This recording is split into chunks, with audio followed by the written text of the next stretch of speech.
চট্টগ্রাম নগরে কারফিউ যদি সর্বশেষ অবস্থান আপনাদেরকে জানাই, তাহলে আজকে সকাল 6টা থেকে রাত 9টা পর্যন্ত প্রায় 14 ঘন্টা কারফিউ শিথিল করে উঠেছে, এমনটি জানিয়েছেন চট্টগ্রাম জেলা প্রশাসক। মোটামুটি যে বেসরকারি আদালত অফিসগুলো রয়েছে সেগুলো খোলা রয়েছে এবং মানুষ স্বাভাবিকভাবে জীবনযাপন করছে। কারফিউ আবার গতকালকে আমরা দেখেছি কারফিউ চলার সময় যারাই গিয়েছেন আসা যাওয়া করছেন তাদেরকে প্রশাসনের কাছে জেরার মুখে পড়তে হয়েছে, এমনটা আমরা দেখেছি। আস্তে আস্তে কিন্তু আসলে স্বাভাবিকভাবে মানুষ জীবনযাপন করছে, মানুষের মাঝে যে আতঙ্ক ছিল সেটা কিন্তু কাটিয়ে উঠছেন। অপরদিকে আসলে ইন্টারনেটের কারণে মানুষ ঘরবন্দি ছিল এবং ঘরমুখী ছিল, সেগুলো কিন্তু আস্তে আস্তে কাটিয়ে উঠেছেন। আমরা ব্যবসা বাণিজ্য সচল এমনটা আমরা দেখেছি।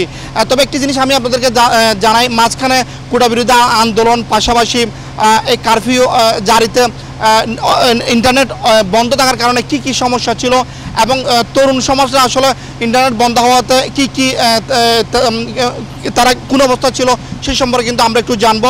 অর্থাৎ ইন্টারনেট বন্ধ থাকাতে কি উপকার হয়েছে তরুণ সমাজদের। আমরা এখানে একজন সমাজসেবকের সাথে একটু কথা বলতে চাই। আমরা জানতে চাচ্ছি, মাঝখানে কয়েকদিন ইন্টারনেট বন্ধ ছিল, ইন্টারনেট বন্ধ থাকার কারণে কিন্তু যারা তরুণ রয়েছে তাদের আসলে কি উপকার হয়েছে বলে আপনি মনে করেন?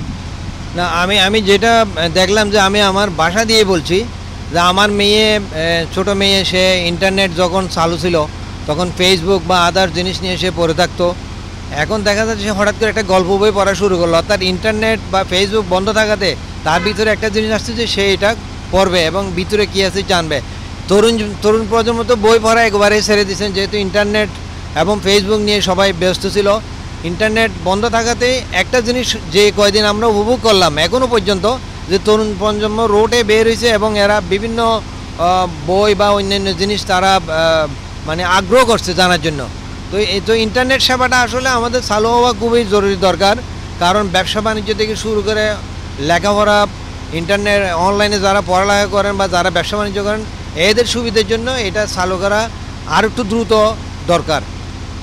ধন্যবাদ। আসলে দর্শক, যেমনটি বলছিলাম, চট্টগ্রাম নগরে এখনো পর্যন্ত যে গুরুত্বপূর্ণ সেন্টারগুলো রয়েছে, বিশেষ করে বন্দর, কেপিজেড, ইপিজেড, চট্টগ্রাম টেলিভিশন, বেতাসহ বিভিন্ন জায়গায় এখনও কিন্তু গুরুত্বপূর্ণ স্থানে পুলিশ প্রশাসনের অবস্থান রয়েছে। অপরদিকে চট্টগ্রাম প্রায় 19টি পয়েন্ট রয়েছে, প্রতিটি পয়েন্টে পুলিশের অবস্থান রয়েছে। কারফিউ চলার সময় কিন্তু যারা যাতায়াত করছে তাদেরকে জিজ্ঞাসাবাদ করা হচ্ছে। তো এই ছিল চট্টগ্রাম থেকে আমার সর্বশেষ সংবাদ।